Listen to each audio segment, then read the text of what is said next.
Coming up today, heroes come in all forms, and in this story, a little boy's hero is his mama.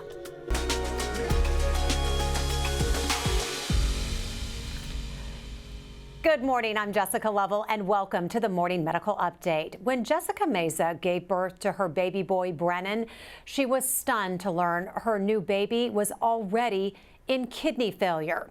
Not only that, but he had a rare condition called Eagle-Barrett syndrome, also known as prune belly syndrome.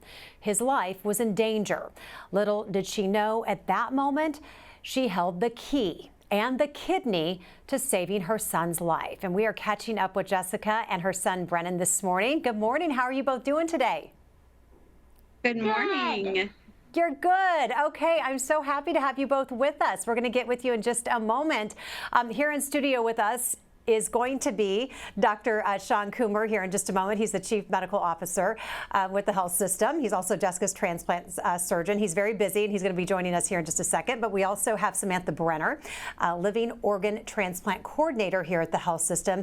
She helped to make this transplant happen. So great to have you with us. Thank you. It's always, I'm sure, great to just watch these stories happen and develop. I love it. I know you do. I know you do. Brennan. Big day for you, right? Yeah. Is it the last day of school? Yeah. That's pretty cool. What grade are you going to be in next year? Third. Third grade? That's big time. Yeah. What are your summer plans, Brennan? What are you going to do this summer? I think I might go to a water park. We have a very busy summer, and we just want to have fun and Brennan, have a ball. You have to have fun. That is your only job before you go to the third grade, is to go to the water park and have lots of fun. You have a very busy summer ahead, and I love to hear that. I want to talk to your mom, Jessica, because it's been nearly 3 years since you donated your kidney to your son, Brennan. How have you been doing since then? I've been doing great. Recovery was a little bit difficult in the beginning. Oh, thank you, sweetie. But it's been easy to find a new normal, and not much has changed for me. So I keep doing what I'm doing, and yeah, I'm doing great. I feel good, and I think it's working because Brennan seems to be doing great. So we're very happy that we were able to have this opportunity. Well, we really want to hear about your experience meeting Taylor Swift. We're going to hear about that in just a little bit. Very exciting. But first, our crew had the fascinating privilege to go into the OR when Dr. Coomer removed Jessica's kidney. Alexis Del Cid takes us back to that day. You would expect someone about to have major surgery to feel all sorts of emotions, and that's true for 38-year-old Jessica Meza. But all of her emotions are focused on a little boy who at this moment is being prepped for his major surgery 4 miles away at Children's Mercy Hospital. He's amazing. He's the most amazing little boy. Jessica is donating her kidney to her 5-year-old son, Brennan. Brennan's had a lot of anxiety regarding this, almost like whenever you mention transplant, he just kind of gets very frantic. So that's my thing, is I can't be there to comfort him. I can't be there to reassure him. Brennan has Eagle-Barrett syndrome, commonly known as prune belly syndrome. It means he was born without a full wall of stomach muscles. The syndrome comes with a host of other problems. Brennan was also born with stage 4 kidney disease. He was in kidney failure and on dialysis before he was even 1 year old.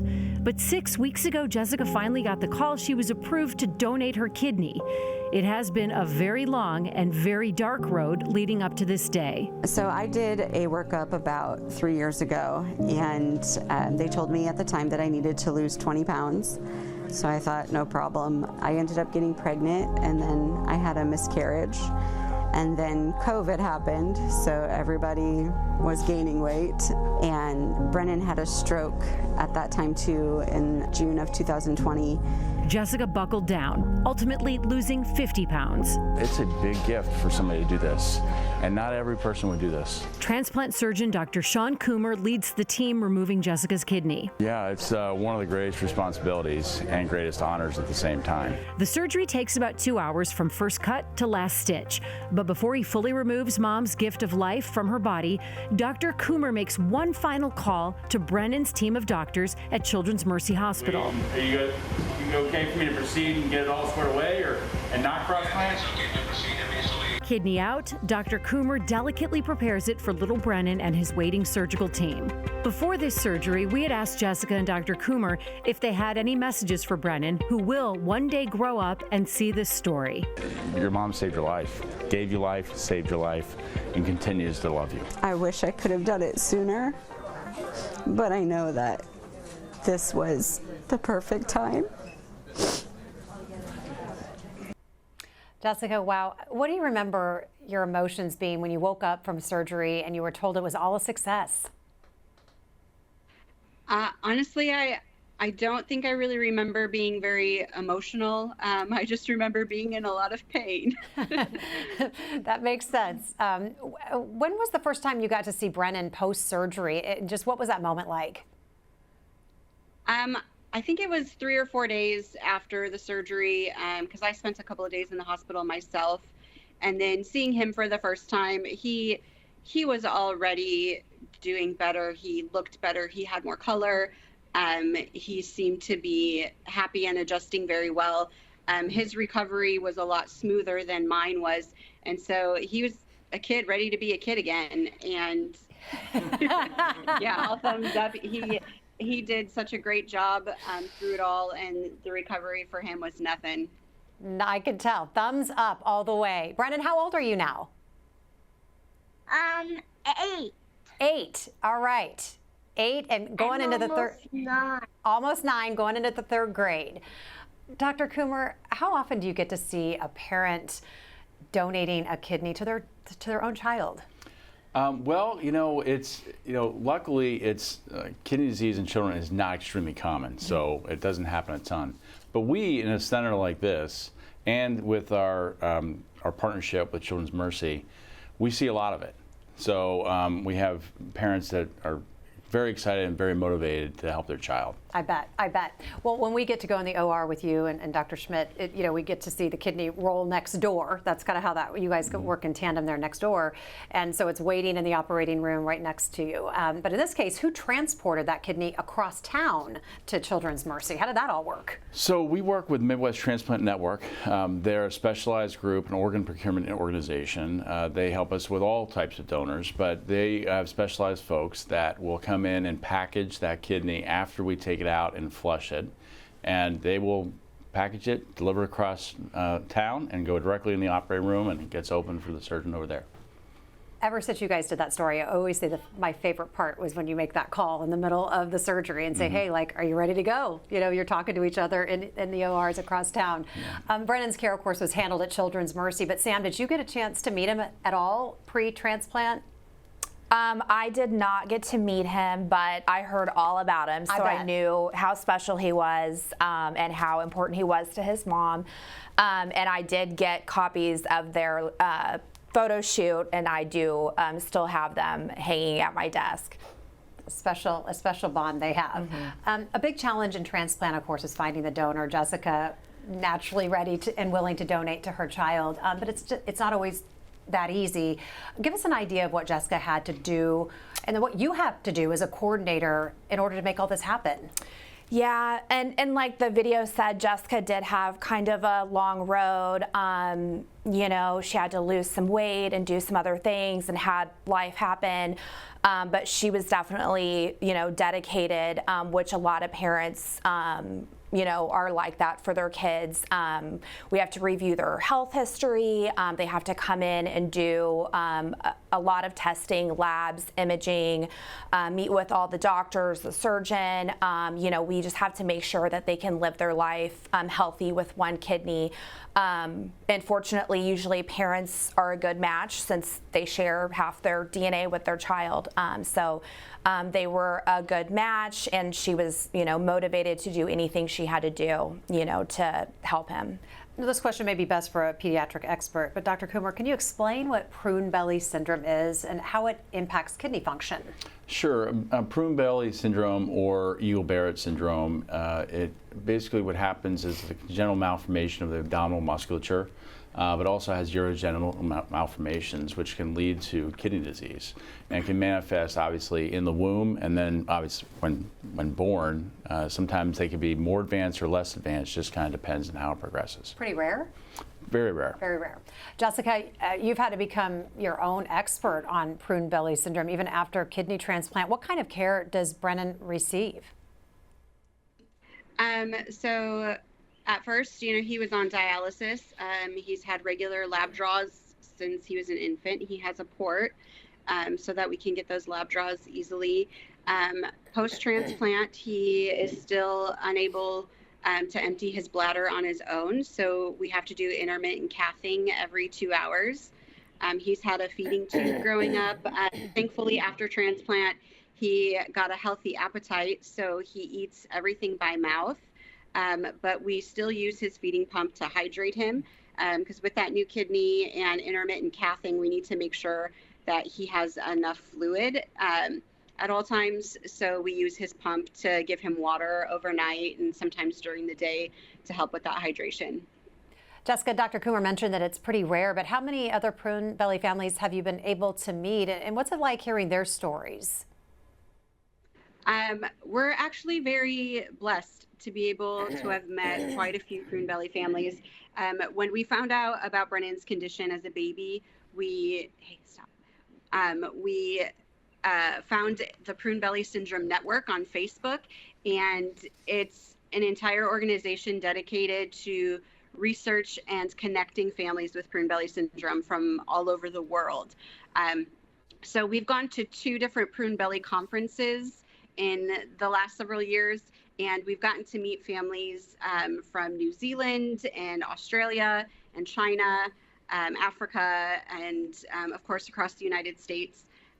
We've developed friendships with a lot of these people, and we've heard stories. One of my favorite stories is a guy who he's a little bit older than I am, and he's had 3 transplants in his life.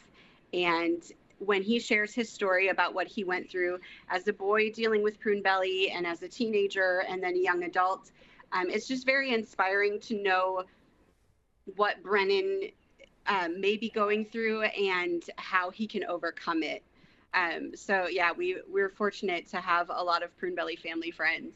Oh, I bet it's really helpful and inspiring to connect with those families.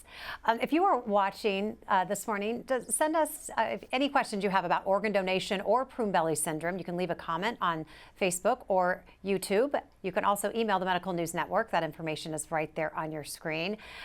Jessica, Brennan, you all took a family trip to Disney World and Universal Studios last summer, thanks to Make-A-Wish. Jessica, what was your highlight of that trip? Well, I am a huge Harry Potter fan, so my highlight was being able to go to Harry Potter World at Universal Studios. But apart from that, just being able to see the kids get to experience Disney World for the first time and Universal Studios for the first time. We haven't ever been on a family vacation like that. So seeing their excitement and the joy that it brought them was definitely a highlight. Okay, Brennan, what was your very favorite part of that trip? Well, I think the plane was kind of cool, and I loved it, and I was inspired, but I was playing on my games all the time. Like, it's not like I got to see anything. I got to see everything, and I loved it. Oh, I'm so glad you got to go. That sounds like so much fun. Hey, Brennan, I heard you got to meet someone pretty special. You had a special visitor over at the hospital this past Christmas. Tell us about meeting Taylor Swift.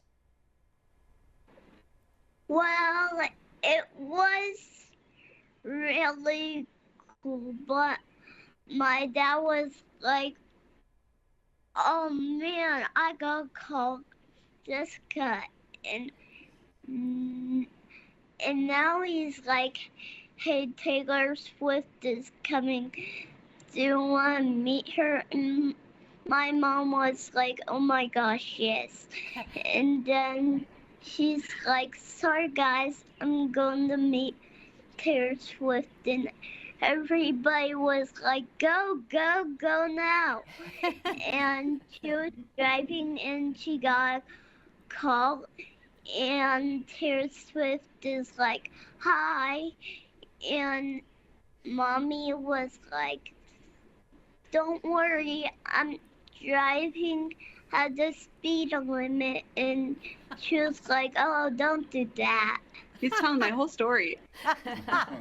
He's doing a good job. So this was mom's wish, really, is what it was. So Jessica, let me ask you this question. What was it like for you to meet Taylor Swift? It was very surreal. They say that you shouldn't meet your heroes or you shouldn't meet, your celebrity people just because you'll get disappointed. I think it's the exact opposite with Taylor Swift. I think that when you meet her, you realize that she is everything that everybody has hoped her to be and so much more. Just extremely down to earth, very generous and kind and fun. And it was like talking to a best friend that I hadn't seen in a few years, just picking up where we left off, and so natural and easy and effortless. Well, with all you've gone through, I'm glad you got to experience that as well. So good for you. Jessica, I have to ask though, why was Brennan back in the hospital this past December? So he had a biopsy. They do regular biopsies to check for rejection in his kidney, and they did find some infection in his biopsy, and so he was just in the hospital to get it treated with the antibiotics. We were there for a short time, I think like 4 or 5 days. So just a little quick in and out to get some antibiotic treatments to get his kidney back to regular function. How often does he get those biopsies? So it was 6 months and then a year and then again at 2 years. So this was his 2-year. We did it a little bit late, but it was his 2-year biopsy. And Jessica, what about you? Life any different with just one kidney? Not really. I don't notice it very much. I'm definitely more conscious of my health habits, knowing that I only have one kidney, and my journey before having donated, just being overweight. So making sure that I'm conscious of the decisions that I make with my everyday health. And, I have a few more lab draws than I used to. But other than that, I'm able to go about my day as I normally would.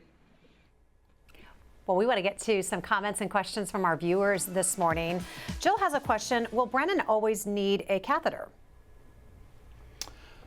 Yeah, potentially. Yeah, I mean, some of those malformations and issues and, the function of the bladder doesn't really return after transplantation.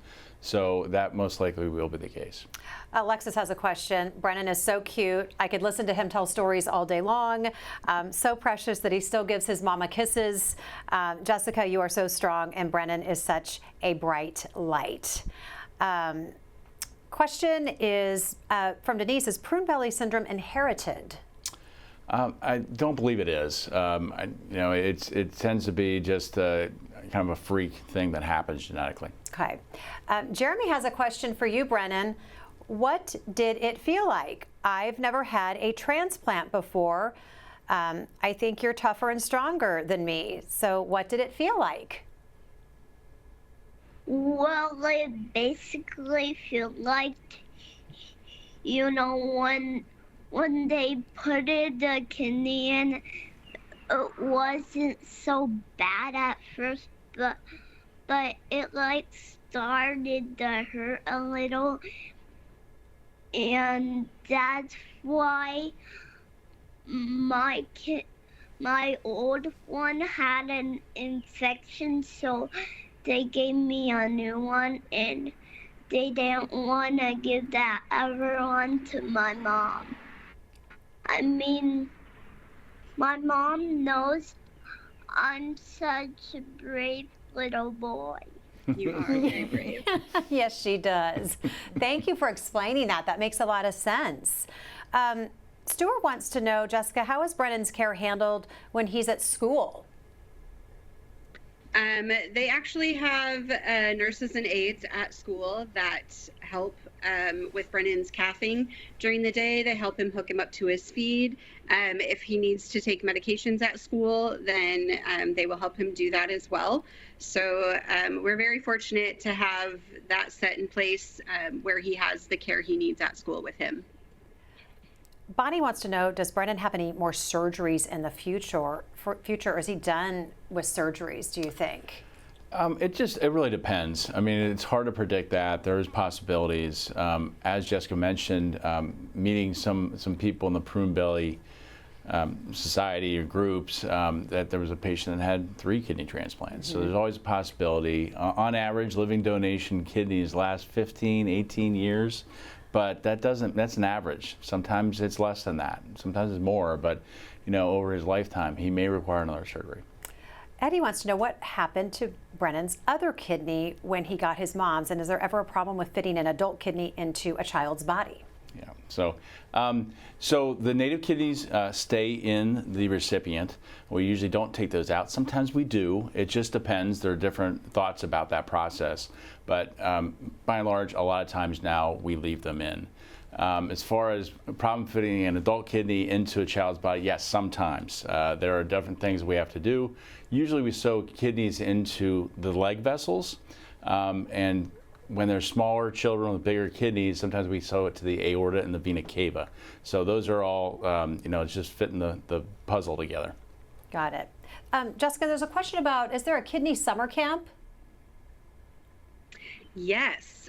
Camp Chimer is a camp sponsored by the National Kidney Foundation, and I believe it's for age 9 and older, 9 to 18, and it's all kidney patients. This year, Brennan turns 9 about a month after camp, so he's gotten the green light to go. And it'll be his first year at Camp Chimer, a real summer camp for the weekend where he gets all the care that he needs, nurses and doctors on staff there. So I don't have to be there to help out. He can be independent. And then he also gets to experience what summer camp is like with kids who go through the same medical things that he does. Oh, that's great. Alexis says, Brennan, you are so smart and you do such a good job explaining what happened.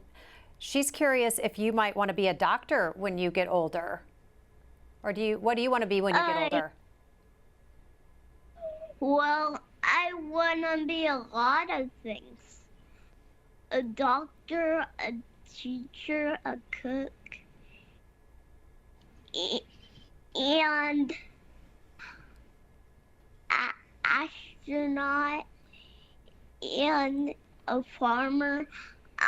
I mean, it's great that I want to be all these things, and I can do whatever I put my mind to, and I'm very creative. Maybe I want to be an artist. Maybe I want to be an astronaut. Maybe I want to be a teacher. Yeah, because all those things are really great, and I want to be them.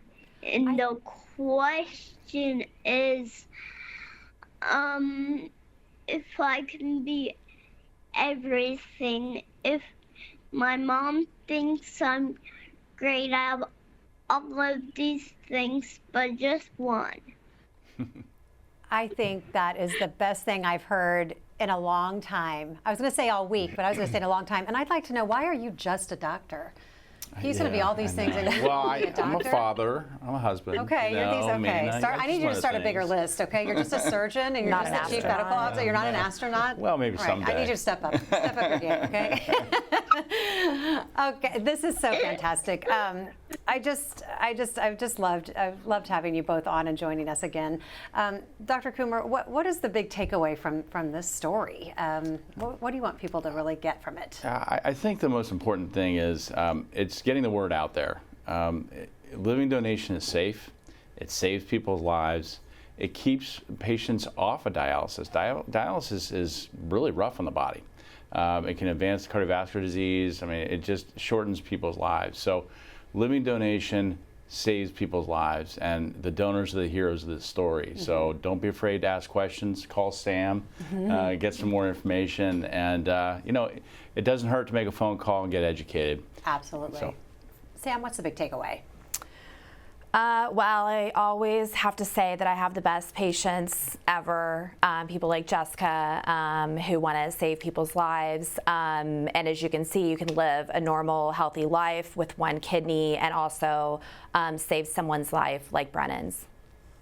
Jessica, what's the big takeaway from you and your son's story? I think, we as a family, we've been through a lot. We've had a lot of hardships. We've dealt with a lot of pain, physical, emotional, but this was something that has changed our lives for the better. It allows Brennan to have a great quality of life. And so it's like all the struggles and hardships that we've gone through, it's all been worth it to get to this point where we can have a fulfilling life, and Brennan can grow up and be a kid that can do everything that all the other kids do, and have his dreams of being a doctor and a teacher and an astronaut and a cook and everything. And he's capable of anything, and it's all worth it. Thank you so much for sharing. Brennan, we just think you're the best, and we're so glad you were with us today. What do you want to say?